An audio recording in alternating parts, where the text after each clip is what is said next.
Okay, so welcome to our Q&A session on community cleanups. I'm delighted that my colleague Heather has been coerced into coming along today to give you some updates on plans for this year. And Heather, who, for those of you who don't know her, she's one of our campaigns officers. So I'll hand over to you, Heather. Thank you, Juliet. Thanks for having me today. I'll be honest and say that we did this exact same presentation yesterday with local authorities. So you're getting the exact same information as them. It was a really good session yesterday, just to let you all know. We had about 20 local authorities, 30 odd people there. And what we did is a survey beforehand asking them how they're currently supporting community groups and how they anticipate they might be able to support more over the next few months. And I was really surprised at how many were currently helping. But reading between the lines, it looks like they're helping engage groups that can kind of crack on without too much support, rather than obviously encouraging activity. But they were really supportive of what we were planning and wanted to get involved as much as possible, which is great to hear.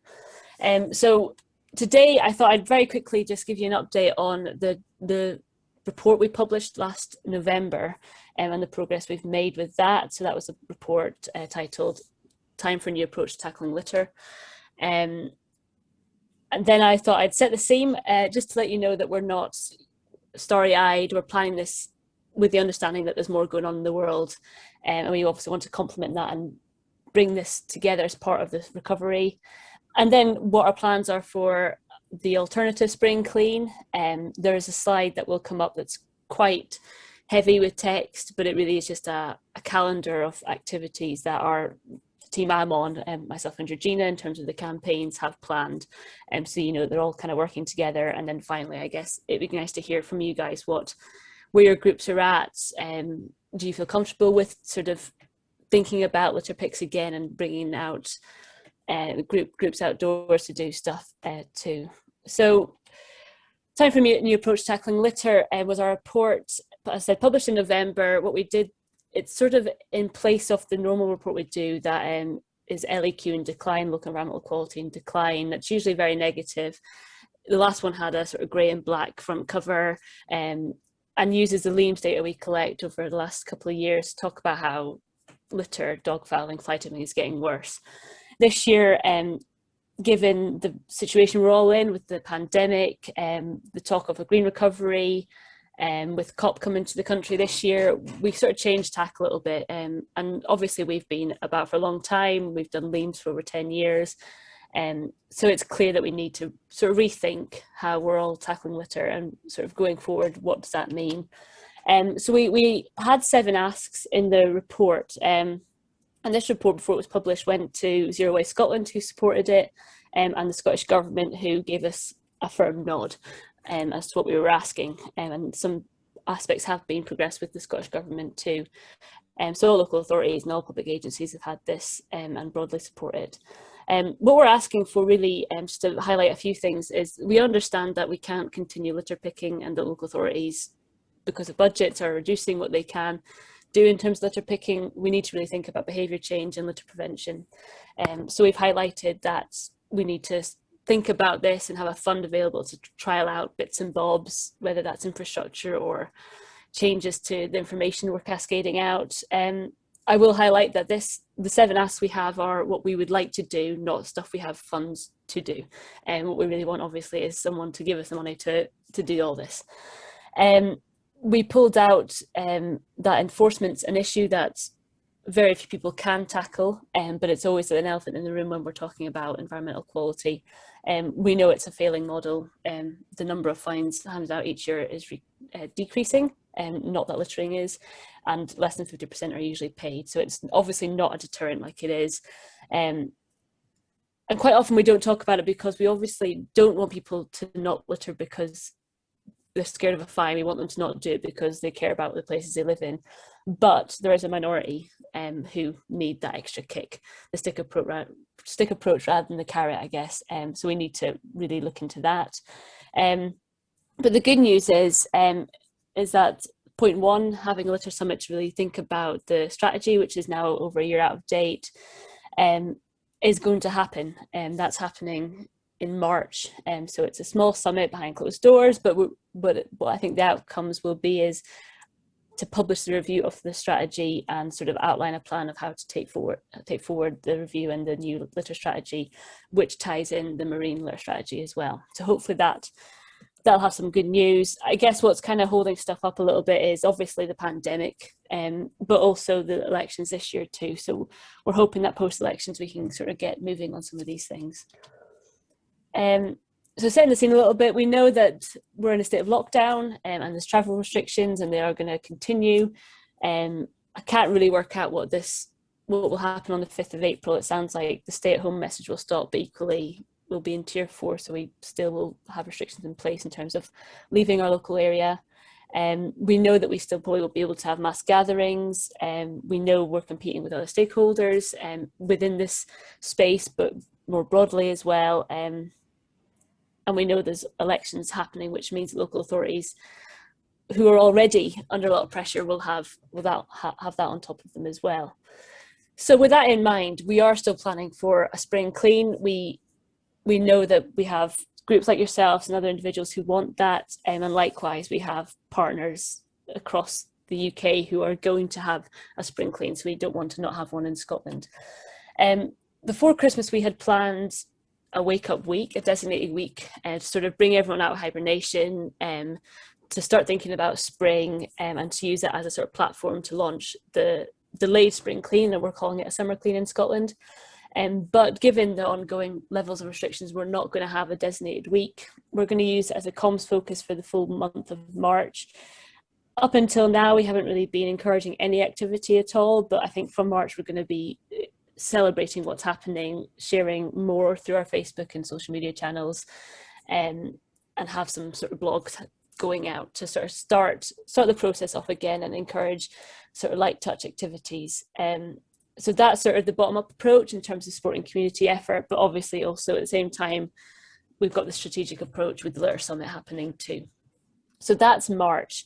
And really that is, as I said, the platform to start talking about the summer clean. So once again, we're working with Keep Britain Tidy and Keep Wales Tidy. And in Scotland, we coordinate the Great British Spring Clean. So that is happening. We're now onto the same dates, which will save any confusion.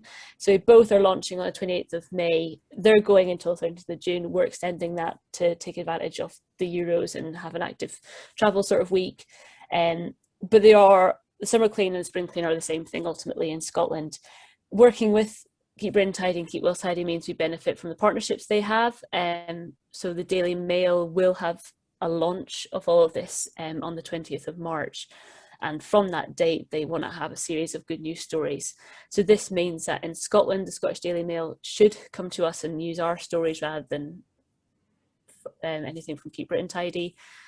So that's a plug, I guess, where if you've got anything happening, let us know and we can pass it on to the Daily Mail and they'll hopefully cover it. The other partnership they have that we'll benefit from is they have an in-kind support from the Clear Channel, which is a sort of digital billboard agency. So there will be billboards with the Great British Spring Clean assets on them. We don't know where or when they'll be out. Because it's in-kind support, it basically means that KBT get the spaces that aren't used by anyone else. So it could be anywhere and everywhere. So we'll have that, but that again should have our logo and a link to our website rather than KBT's. The Spring Clean covers World Environment Day, World Oceans Day. So we're going to have a marine themed week, focusing in on upstream battle on the Clyde. And as I said, we're going to take advantage of the Euros. The key messages that KBT are using, and likewise we are too, is really thinking about the more holistic approach to all of this. Our report really spoke about how it's not just about litter on the street, it's about mental and physical health and well-being, it's about a sense of pride in place, tourism, and there's obviously the economic factors too. And likewise, the Daily Mail were quite clear that they wanted this to all be part of the recovery, to talk about it as part of keeping people fit and active outdoors. So we will be using the sort of getting out litter picking is a good way to get outdoors and it's good for your own mental and physical health and well-being, but equally what you're cleaning up benefits others. And again, because there's obviously restrictions still on big groups, it's about small actions making a big difference. So instead of counting bodies and talking about thousands of people getting together to do stuff, we're using this 1,000,000 mile mission. So that's KBT's goal, but obviously we're hoping to contribute to that in Scotland, and off the back of that we're scoping out how we can obviously somehow tie in 500 miles, whether or not we ask each local authority to pledge to do 500 miles. Sustrans have a massive national cycle network, and they can maybe pledge 500 miles themselves, and we can use the proclaimers and do something a bit quirky with that, hopefully. So that's the key messages. That's what we'll be using across the whole of the UK. And this is the heavier slide I mentioned. I know this is getting recorded. Some of this, however, isn't signed off for public yet. It doesn't matter. It will be soon. We've in the last couple of weeks, we've had a bit of a flurry of activity and interest. And as a result, we'll be launching 2 new projects / campaigns later in the year, and that's why I've just added them here. For local authorities, at this point I said we will be in touch to talk about these soon, and I've apologised for not having done so already. But very quickly, I guess, so March is waking up. Have a Litter Summit. We've got the Daily Mail launch of Spring Clean, so flurries of activity there. We know April's Easter break. We speak obviously regularly to Zero Waste Scotland, who also sits with us on this visitor management subgroup. So that's really a group who are panicking about the amount of litter that will be unleashed over the summer in sort of national parks, beaches and the like last year. So we're sort of planning for that. So they're hoping, assuming there is some easing of travel restrictions, to have Scotland is Stunning launched again. And they've sort of said to us that they would really like to get some budget to have collateral on the ground rather than just the digital assets. And obviously they want that to go to local authorities and community groups. They're tweaking it slightly, so they'll have the same collateral as last year, and that is sort of nice landscapes, but they want to have images of people modelling the right behaviour to sort of encourage that social norm, and really targeting low-hanging fruit in terms of people who are going to the national park and maybe haven't just clicked that they need to bring an extra bag to take litter home with in, and maybe don't know what to do with their waste. So tapping into that audience initially, and obviously later in the summer, again, budget dependent, they'll hopefully have some installations on the ground. I know Nick at the national park is looking at having bag stations so people can grab a bag if they are going out to use. That month, the road operators also start their deep clean, so we can use that as a bit of a plug, and they'll finish that in May, so that we can sort of say they've done their part, why don't you do yours? May is obviously the elections, so we know that we'll have to take a step back, and that'll be at the forefront of everyone's minds. Also in May, I've got their Treasure Your River launch. So Treasure Your River is Hubbub's campaign that we're going to be the delivery partners of. That is a marine litter campaign on the River Forth. So a sort of 6-month campaign to raise awareness of marine litter on that river. They had it focused in Edinburgh, but we've said sort of tie in with Upstream Battle better. We want to do the full length of the river, so we are hoping to do something in Stirling and maybe out at Falkirk too on the canal. In June, we obviously have the month of action, however that will be. And because Scotland is Stunning, it will have been running. What we're very aware of is that those images of Scotland being stunning isn't the story everywhere. And obviously it's a bit of a clash to talk about how beautiful it is whilst asking people to litter pick. So we're hoping to sort of use this all of Scotland can be stunning message, and hopefully demonstrate some transformation changes that sort of community groups and individuals can make. We'll tie that into a marine themed week around World Oceans Day, and also the sort of beach award season, and also the launch of My Beach Your Beach on the beaches designated to as part of that campaign. Then into July, it will obviously celebrate the effort that we've all gone to in June, and we'll have the Let's Keep It That Way, and that obviously ties nicely into the start of the school holidays. And I reckon, and it's quite bare at those 2 months, because I reckon there'll be more stuff coming out of Visit Scotland. And what they really want to do is to really relaunch the outdoor access code to make sure people understand how they should be treating their spaces they're visiting. And then September's a really busy month for all things coastal and marine. It's International Coastal Cleanup, which we coordinate in Scotland. It's MCS's Great British Beach Clean Month, and it's also Hubbub are quite keen to tap into Talk Like a Pirate Day, so we'll be doing stuff on the 4th, on the 19th of September too. So that's our sort of 6-month plan, I guess, just so you guys all know.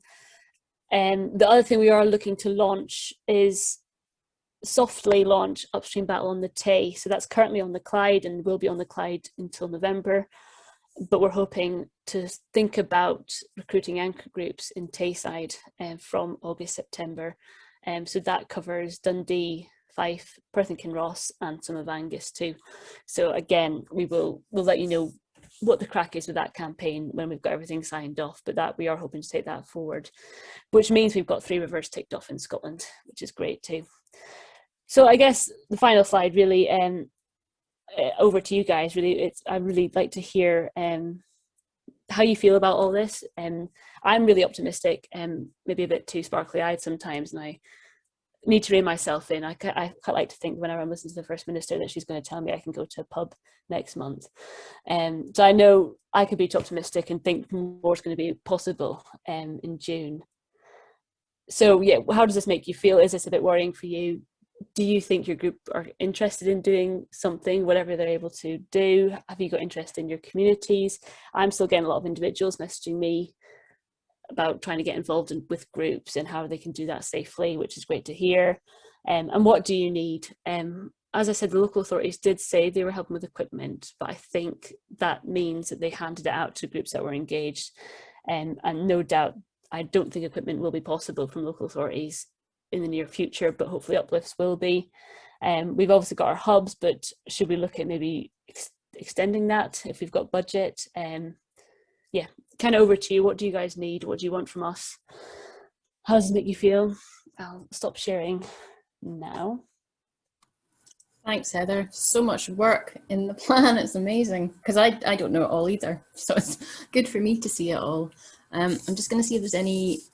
Oh, there's nothing in the chat. So if anyone's got a question, I see Wendy with their hand up. Yeah, just raise your hand and I'll try and see you come to you. So Wendy from East Haven, go ahead. Well, thanks very much. Thanks for that, Heather. And I have loads and loads and loads of questions. So Juliet may well have to just shut me up after a bit and let other people in. So don't quite know where to start. But first of all, I do think that although community groups have to come out of our hibernation, that's correct, individuals have never hibernated, and there has been a massive amount of work ongoing.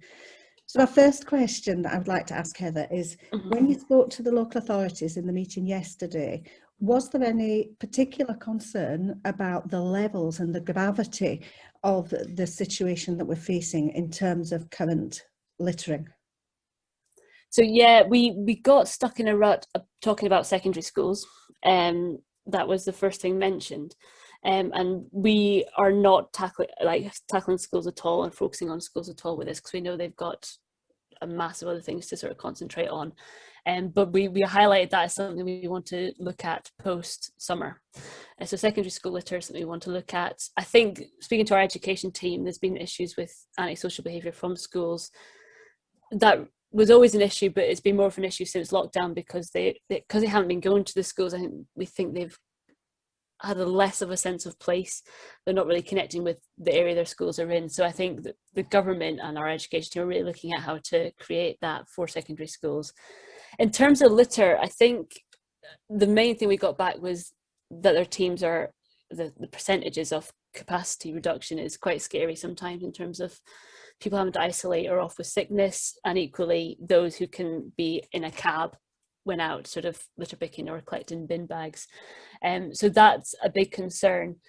The other concern they've had, as you mentioned, a lot of individuals out and about. I know one had an issue recently with people asking about insurance and volunteering, and I think they want a bit of an understanding of what they can ask of the local authorities who are insuring their volunteers. They need to have a bit of an understanding of what that means they can do.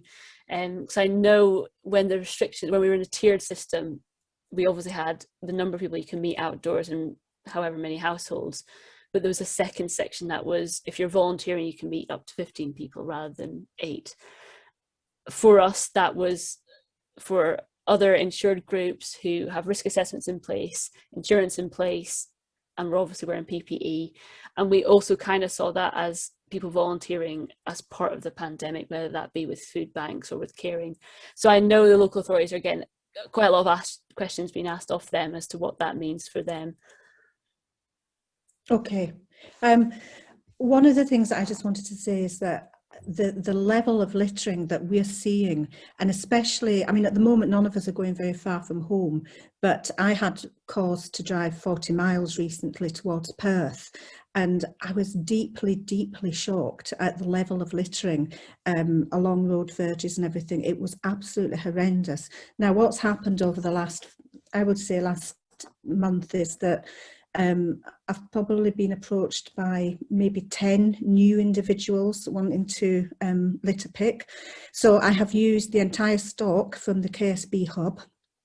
Angus Council are not able to give us any more litter pickers and hoops, even for people on a Doctor Street at the moment. But these people have been reporting back to me every single day on everything that they're collecting, everything that they're seeing. And I have a very special request to Keep Scotland Beautiful this morning from these people. One of the things that they're seeing a massive increase in is urine bottles. And they're being dumped maybe 10 at a time, sometimes 15 at a time. And along with those are delivery notes, the whole contents of delivery drivers' cabs. So they're coming from either HGV, well, what we've got the tickets of one particular HGV company I've approached directly to speak about it, as you know that I would. But we've also realised that some of them are from DPD drivers, and others are from unknown haulage companies. So we wondered if Keep Scotland Beautiful would approach the haulage company operators and just, I think it's about, I mean, I've got great sympathy with these drivers because there are no public toilets, and you know that's another issue that I'm passionate about.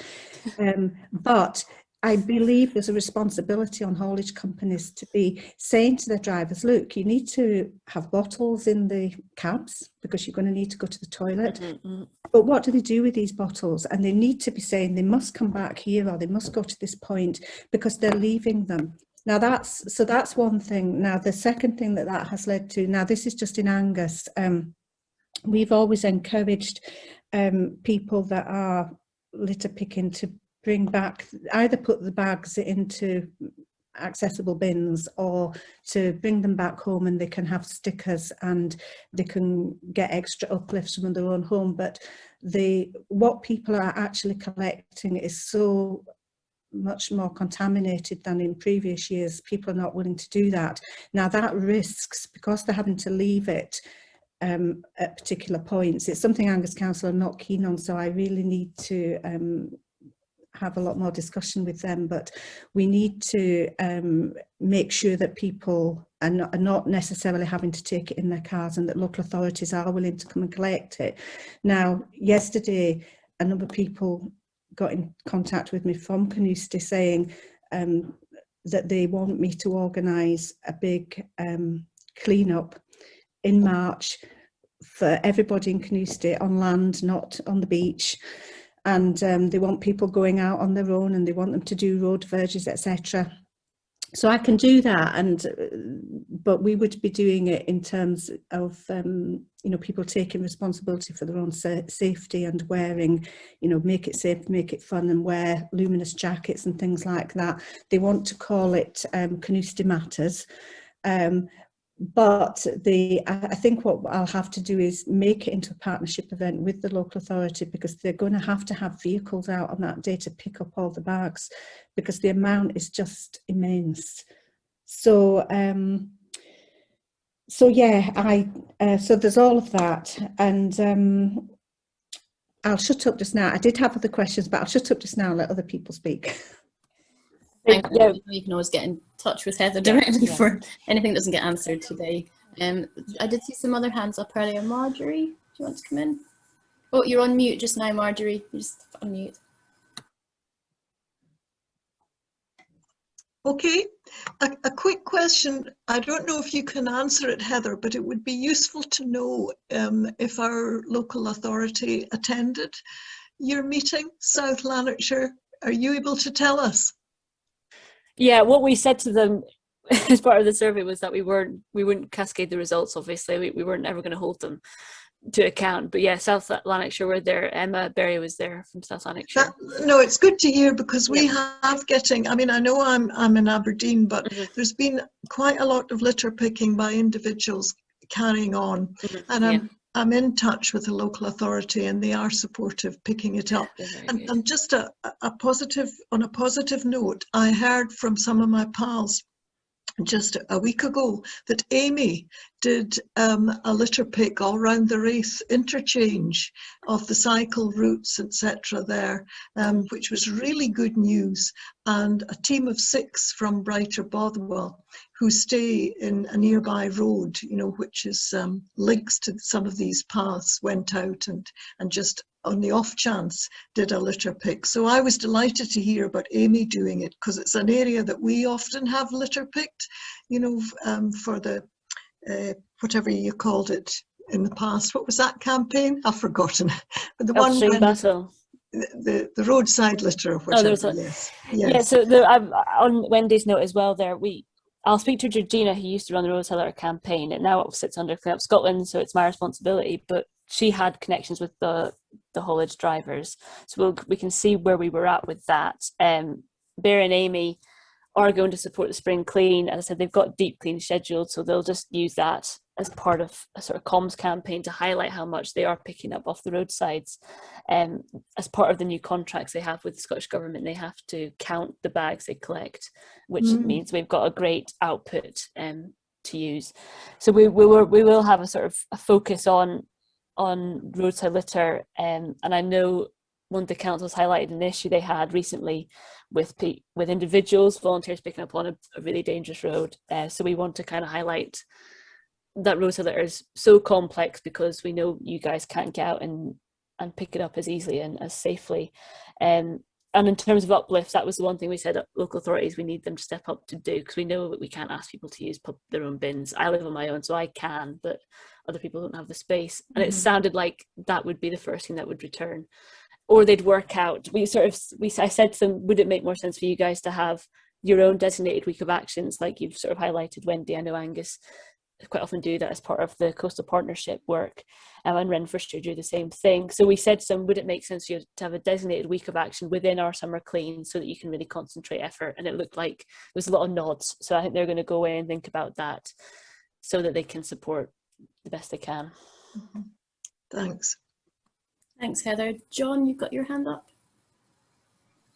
Aye, so what I basically wanted to speak about is, although it's really important to do cleanups, and I will carry on and will keep organising and participating in cleanups, but is there anything in terms of speaking to big corporations about reducing single-use plastics? And I know that there's a couple of campaigns by other people, but is Keep Scotland Beautiful or Keep Scotland Clean doing anything in terms of aiding in the reduction of this? Because quite often I find it, although it's quite upsetting, and I mean, Jordan, like after lockdown was easing off and you've seen all these piles of disposable barbecues and cans littered everywhere and cigarette butts everywhere in the places that we're supposed to keep clean, because that's why you go there, because they are beautiful places. I quite often get disheartened picking up huge bags of litter that you can't even sort out to recycle anymore. And then when you think about where that bag of litter is going, it's just going to go to landfill or get shipped off to another country to litter their country, you know. And I'm wondering if there's anything that we could be doing, especially with yourselves, to do a campaign to put pressure on any sort of big corporations to stop the mass production of biodegradable products. Yeah, so the Clean Up Scotland campaign and the campaign's team, a lot of our funding comes from Coke, McDonald's, and the baddies, a lot of people think. So we do work with them. I know that with COP coming this year, they're all hoping to obviously cascade out new sustainability strategies to really look at this. They obviously have a lot of pressure on them right now to do that. And with the DRS coming as well, we're hoping that will add further pressure. But we know, like you said, the stuff that you're litter picking, even if you wanted to recycle it or it was clean enough to recycle, you can't, because it's crisp packets and the like, and plastic film. So what's also happening in the background is my colleague Georgina is working on a consumption campaign. So rather than thinking about litter and environmental quality, it's about the circular economy and what we're consuming and using. So I think it's going quite well. We're at the stage of talking to funders about that rather than scoping, which is good. And the focus initially, assuming lockdown continues a little bit longer, will be on takeaway packaging. So the packaging that people are, they're going out and having pizza in Kelvin Grove rather than being able to sit in. So really looking at that sort of litter, and the sort of plastic tubs you get from the sort of Chinese takeaways and things, looking at those and an amnesty of those, because they're really valuable, recycle it, but local authorities can't recycle them or aren't recycling them. So it's about thinking smartly about how we use all that across cities particularly. I think that will be. So we are working with McDonald's particularly, and Coke, who I know have new strategies coming out soon. COP will place a lot of emphasis on all of this, which is good, and the consumption campaign Georgina's working on is going to look more at that circular economy and preventing stuff from having the potential to be littered, I guess. Cool, that's really good. Cheers. Thanks, Heather. Alice just asked in the chat whether you could say if Fife was at the meeting yesterday. We had loads from Fife, the community safety team, as well as the Countryside Trust were there. Thank you. Francesca? Oh, you're on mute. Sorry, you're on mute. Right, sorry. Yes, you mentioned Renfrewshire, so I presume they were one of the local authorities. Yes.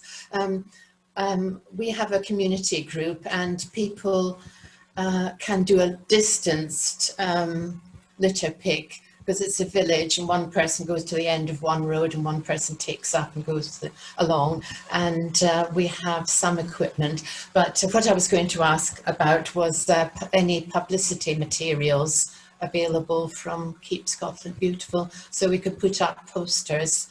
Our local magazine is not publishing so much now, but we can use Facebook. But yes, are there any materials we can put up on notice boards? Yeah, so I'm briefing in comms stuff to our designer now, so that will be digital stuff, whether that's posters or cards shaped for social media with the right messaging on. So that's usually on the website, but I can make sure Juliet cascades that into our newsletter when that comes out. We do also send comms packs to all local authorities as well who use them, so that will be there. In terms of on the ground, that needs more budget, but as I said, it is something that Zero Waste Scotland want to support you guys with.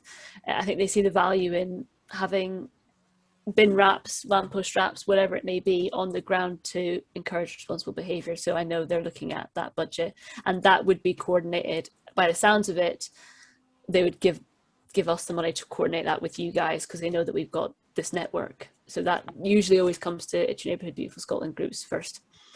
Would there be anything ready by Sunday the 21st of March? Or before that, actually, to advertise? And digital stuff, yes. Yeah, our comms pack will be ready early March, so that we're ready to go before the announcement. The Zero Waste Scotland stuff, they're aiming for the Easter break, so it'll be after that.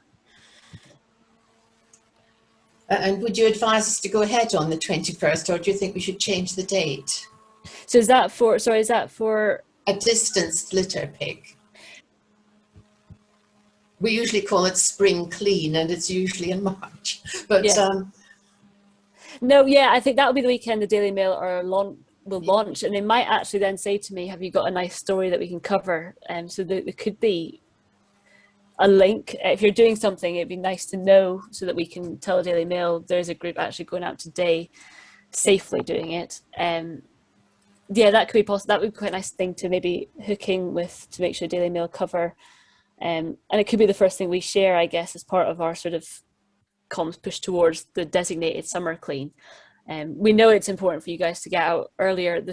We always get told that the earlier you go out, the better, because of growth and vegetation and all that sort of stuff. So I do know that March is actually a better time to litter pick than May will be because of that. So no, I would say go for it. And if you can let me know your group, I can maybe tell Daily Mail about it, so they might cover it. Right, it's Kilbark and Smile. Yeah. Thank you. Thank you. A couple of questions in the chat. Was Scottish Borders at the meeting? I don't think so, no.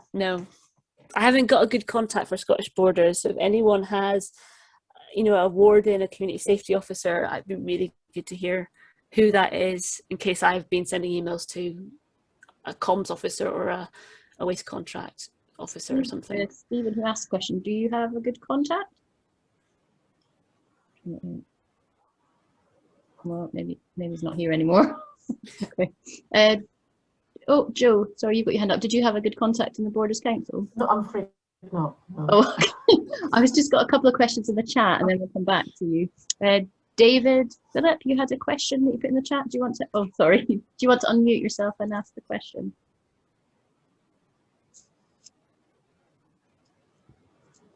Oh, that's it. That's it. Hi, it's Candy Phillip. I don't know how to change my husband's name. It's keeping Dunn's blooming marvellous down the Scottish Borders. I just put on the chat there, I followed a lorry up before the pandemic up the A1 and was horrified to see lots of litter flying out of the top of it. I wondered if there's any legislation about ensuring that all contractors, whether they be small work vans or the big haulage ones, have a policy to always have their lorries covered, even when they're not carrying very much, because even a small amount of bits and bobs lying in the back of a works pickup truck can be whipped up by the wind as they're going up the motorways. And certainly a lot of the stuff that you see on the motorways could quite easily be things off the back of lorries and not people throwing things out of the windows. I'll be really honest and say I don't know. I think that was something, I was on a call with Transport Scotland and all the operators, and they kept talking about something I wasn't familiar with, and I think it was that, and how they're trying to make sure people are doing the right thing in terms of covering the back of trucks. But I don't know whether this is probably a big sort of spectrum in terms of local people travelling with vans that maybe aren't necessarily work vans, and then obviously right up to the known drivers. So I'll ask them about that, because I have no idea, and it seems like a no-brainer and a really easy fix. Because they're not trying to do anything bad. It's not a conscious behaviour, is it? I did ask about that myself. Sorry for interjecting there, but I did want to chase a lorry that was letting lots of litter go, and then consequently discussed it with the local authority. But there is a duty on any waste carrier to have, they've got particular meshes that are meant to be in place to stop litter escaping, and they're allowed, the law allows them, let's say it's 0.2% of litter escape from the vehicle, and if it's any more than that, then they could be fined for that. So the best thing you can do is try and get dash cam footage or photographs, registrations, discuss it with the companies, that kind of thing, so that you would find out then whether it was accidental escape, whether they are not following the duty of care legislation. And I just can't remember which bit it comes in, but there is definitely something in place. Thanks, Wendy. Barbara's put a question in the chat. Barbara, do you want to ask it directly? Hey, I was just, when I've been doing litter picking, there's an amazing amount of dog poo and so on, picked up in bags and in bags flung everywhere. But I don't know if there's a way of tackling dog owners or dog groups on Facebook, or, it's so unacceptable. So if you're picking up the litter and then you're having to pick up bags of dog poo as well and bring that home and put it in your bin, it is really quite foul. So I don't know if there's anything people are doing about that. What we're trying to do with Visit Scotland particularly is make sure there's the exact same messages as far as possible across all these issues. So that's where we come to bin it or take it home, and that, or bag it or bin it, I guess, in terms of dog poo and human waste. But so that the dog poo, human waste have the same things as litter, as fly camping, as whatever else. We're trying our best to keep that really consistent so that people know that bagging it, that works for litter too. If you're going out for a picnic, bin it, and if there's no bin or the bin is full, you take it home, and that works across the full spectrum. Dog poo is something that KSB comes up a lot, and we really want to do a proper campaign on it, but we haven't scoped it out in depth. And we've obviously had Turd Tag and Finish the Jobby as interim sort of campaigns to raise awareness of the problem. But I see loads of new groups popping up tackling dog. There's like dogfile.com, and there's all these sort of subgroups that are maybe a bit stronger than ours and have cheekier sort of messaging and ask people to put stickers and stuff where they picked it up, a sort of guerrilla campaigning, which I think is quite quirky, but we won't be able to do. So yeah, maybe finding them, and it's something that the press always pick up too, actually, because it is so disgusting. And so yeah, sorry, we've got nothing to really add right now, but it's always on my mind, unfortunately. Thanks, Heather. Joe had a question in the chat, and then I'll come to you, John, after that. Yeah, I'm sorry I missed the beginning of the meeting, so you may have covered this, but I wondered if the question of police tape, when there are accidents, police tape is left sometimes for weeks after the event. And I asked our local bobbies at a community council meeting how long they left it there before they cleared it up, and they just hung their heads. But said, no, you can take it down if it's been there for a fortnight. But there's sometimes quite a lot. We've got 2 very, very busy roads that go through our area. And the other thing is that there are lots of car accidents, and the car parts are just left.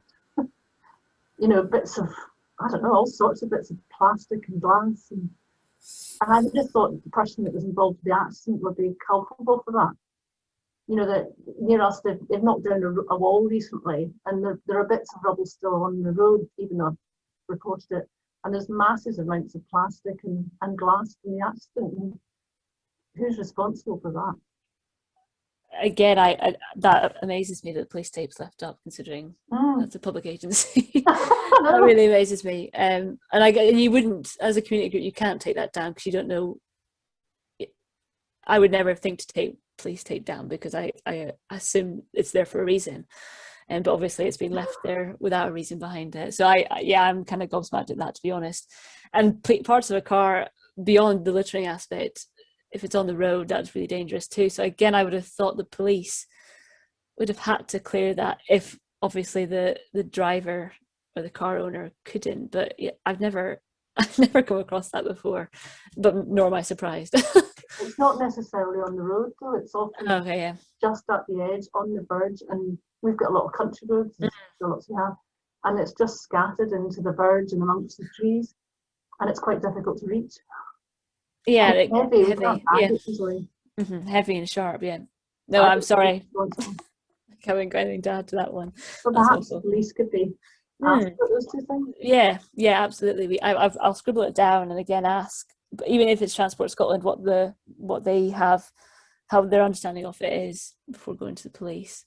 But there's a subgroup about rural crime which has an officer in charge, so I can ask him what he thinks too. Thank you. Thanks, Heather. John, and then I'll come to you, Alice. Yeah, so it was just going to speak about the dog poo problem. So we're from Worms in Aberdeen are speaking to the environmental officers, because we're going to try and set up, especially where we're based in Tillydrone, it's there's literally dog poo everywhere, and it's people that don't even bag it. There is problems obviously even in our communal garden where someone goes through the effort of bagging it up and then they'll sling it over the wall. But going back to my original point, we're in talks with the environmental department to see if there's a way, because you can get these green cones that sink straight into the ground. If you bury them at a right enough depth, we're wondering whether we can start a poop and scooping team where it's 2 people go about and people take the ones in bags and dispose of them in council waste bin.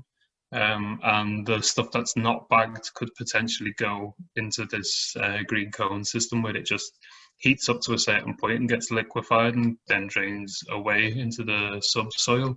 Obviously that's not good if you've got anything sort of edible growing near it, but if you fill these green bins up with lots of worms, then they can also help to reduce the toxins within it.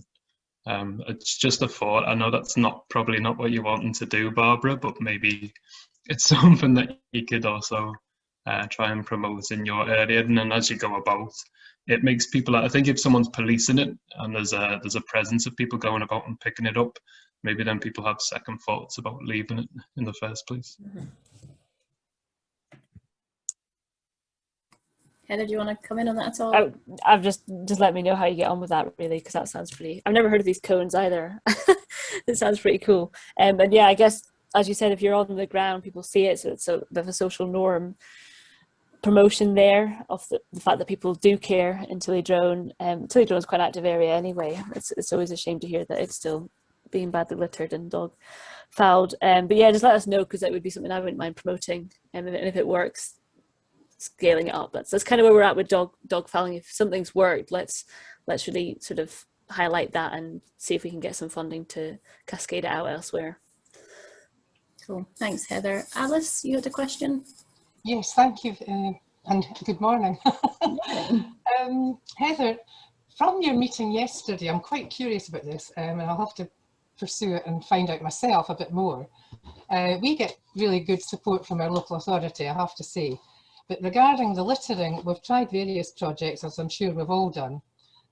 Some have been successful, and we just have to keep going. But I wondered, did you find out yesterday if all local authorities actually have the same rules that Fife is actually using just now for litter and litter collection, such as having to make appointments to take your rubbish to the dump, no trailers allowed, restricted number of visits in a week.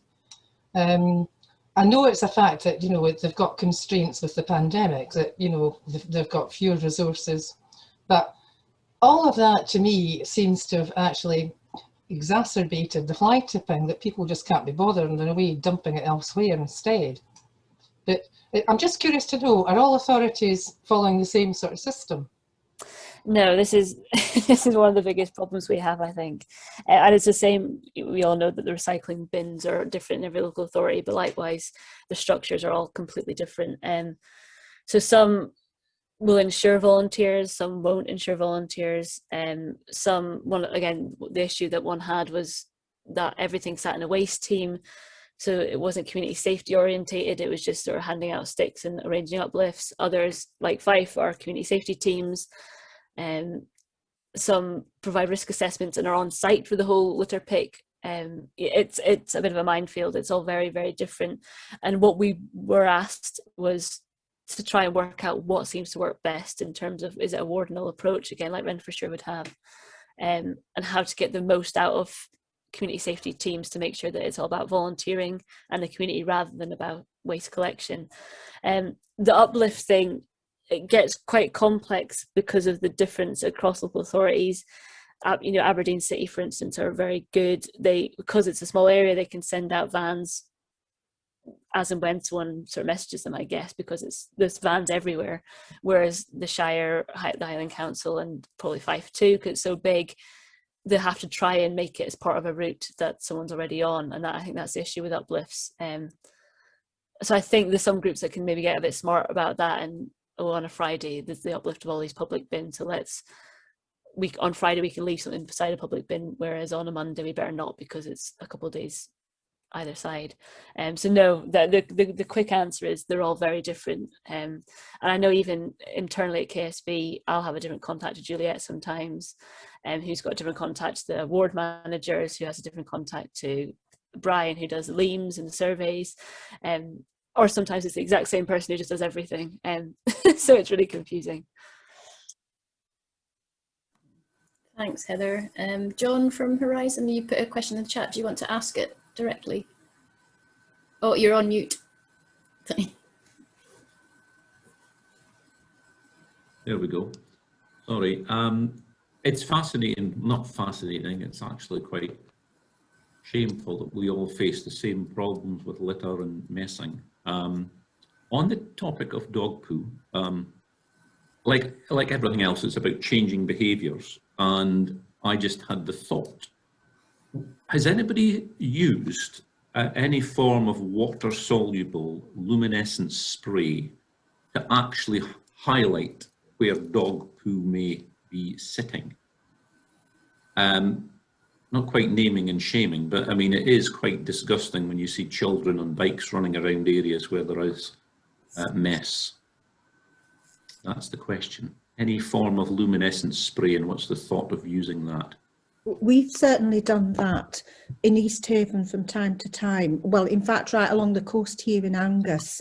But what we find is that you can only really use it as an awareness raising exercise, maybe every couple of years, because you know what, once you do it and you put it on social media, there's a huge outcry and there's a huge response, and the newspapers pick it up.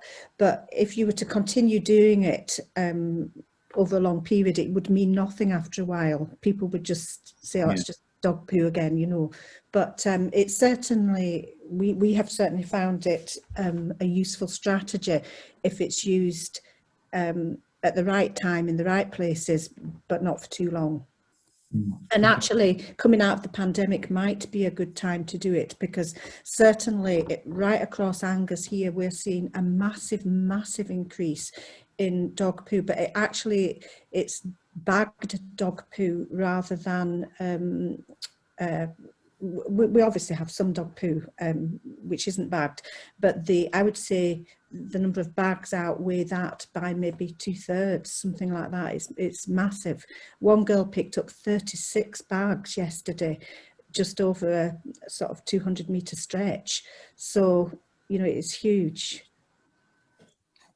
I think the one thing I would also add to that then is sort of always two sides of that sort of story in terms of raising awareness, because you can kind of get to the stage where people like to conform and like to think they do whatever's normal and seem to be normal. So if you're highlighting lots of poo everywhere, yes, it's sort of saying it's disgusting, this is a problem, and I guess it's sort of peer pressuring individuals because someone's watching. But if you continue with that for too long, as Wendy says, people can see that then, oh well, everyone's doing it, it's normal.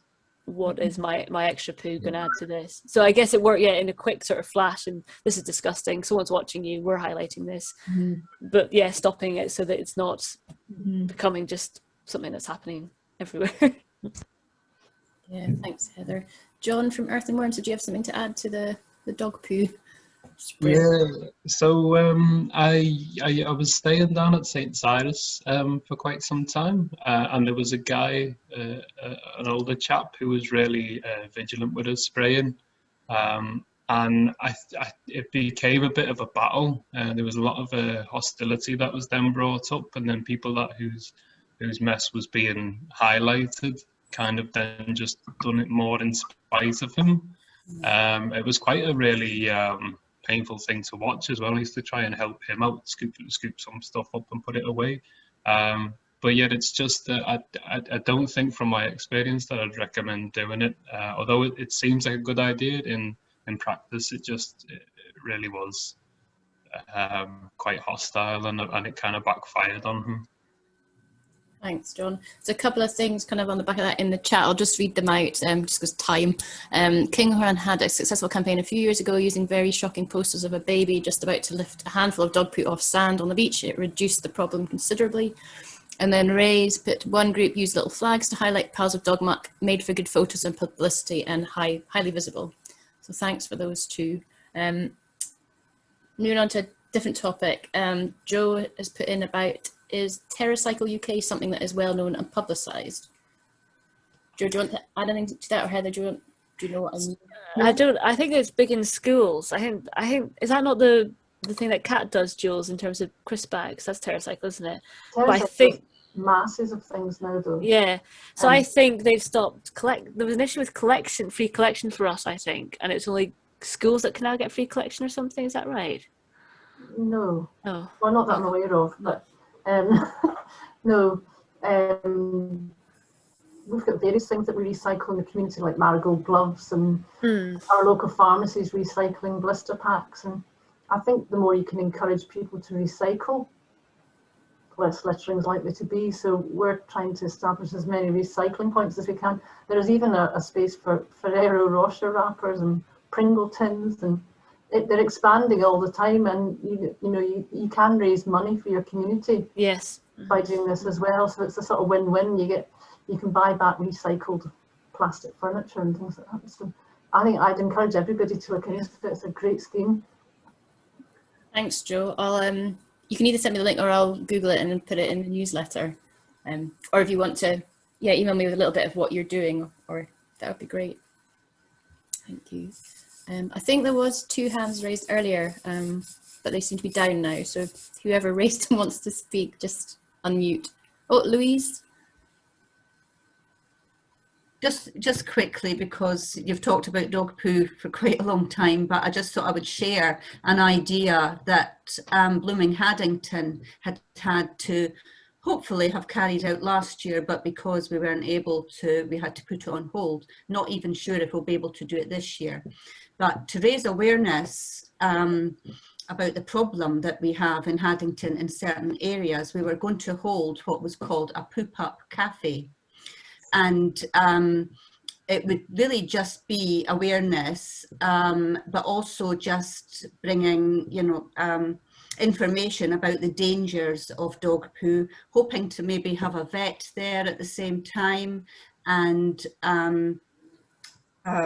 also getting people to sign up as a responsible dog owner as well, giving them a little badge, that they could be wearing when they're out dog walking, and providing free poop bags as well. So it was just something that, we had this idea about, because it would also help raise awareness of Blooming Haddington at the same time. But just thought I would share that with you, that's a plan that we have for raising awareness in the future.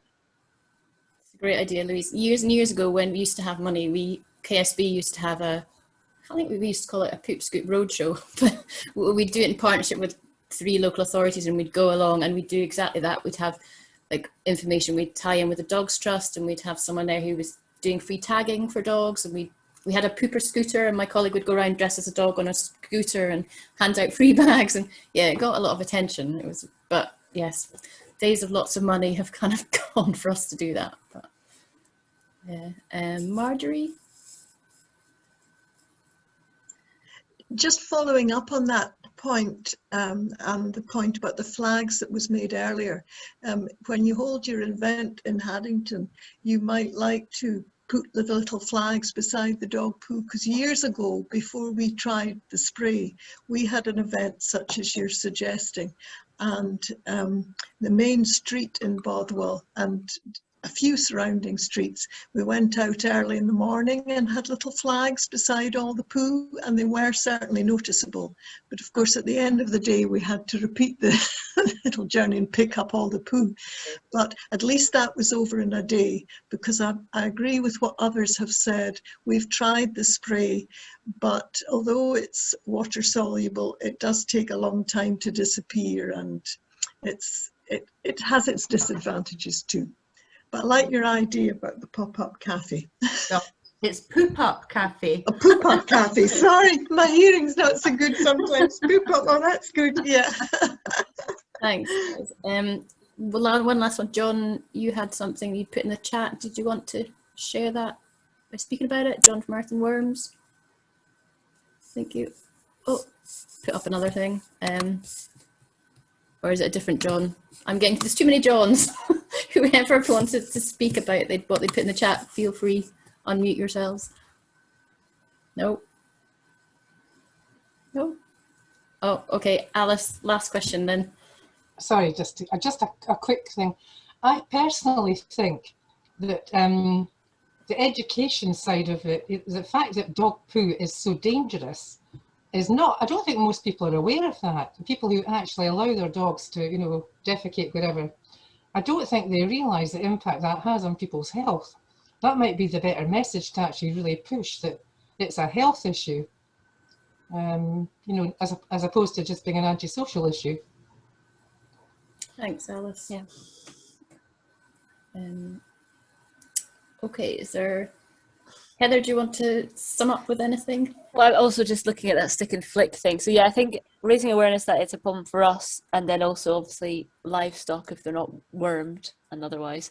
The stick and flick is something that I know the Forestry Commission encourage, but that's because they, for understandable reasons, they don't want to have bins all over their sites, and there's no livestock, and people are generally not running. There's no kids running around like they would be in a park or a street. So it is something that I know the Forestry Commission encourage as a sort of best of the, considering the situation you might be in one of their big sites.